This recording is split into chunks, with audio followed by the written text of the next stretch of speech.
Mayo 116, Roscommon 211. So Roscommon go from winning 3 on the bounce to losing 2 on the bounce. But this one was always going to be a really, really tricky game. When you consider the form that Mayo are in, and you also consider the fact that they are going to play each other in the Connacht Championship, you could definitely argue that there would be a hell of a lot of shadow boxing going on. 15,000 people packed into Castlebar to watch this game, where Mayo went 7 points to nil ahead in the first 20 minutes. Roscommon cannot keep doing that. They cannot that has to be a one-day thing. That has to be just a blip. That has to just be a bad day at the office. You ever let a team get 7 points ahead of you, you deserve what you get. And Roscommon fought back quite brilliantly. Mayo never do things straightforward, and somehow this game still ended up only being a 2-point win for Mayo when you consider that they were 7 points ahead at one stage.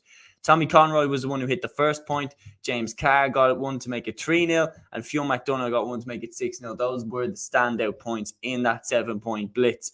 Roscommon only hit their first point from play in the 25th minute to make it 7 points to 2.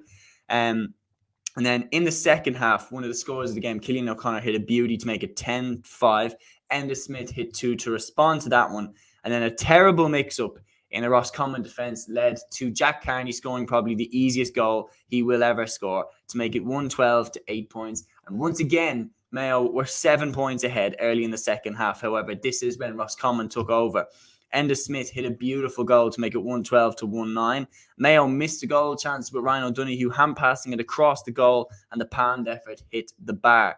And then, straight after, in injury time, Connor Cox hit in Roscommon's second goal to make it just a 1-point game. And somehow, you were looking at this saying, now Roscommon actually going to get something out of this game. But then Matthew Oran stood up with a clutch point to make it a 116 to 211 lead for Mayo. However, again, even at that stage, they nearly blew it, because Ben O'Carroll got a shot at the goal in the penalty box in the last minute. It was blocked by Dermot O'Connor, but they never do it easy, do they?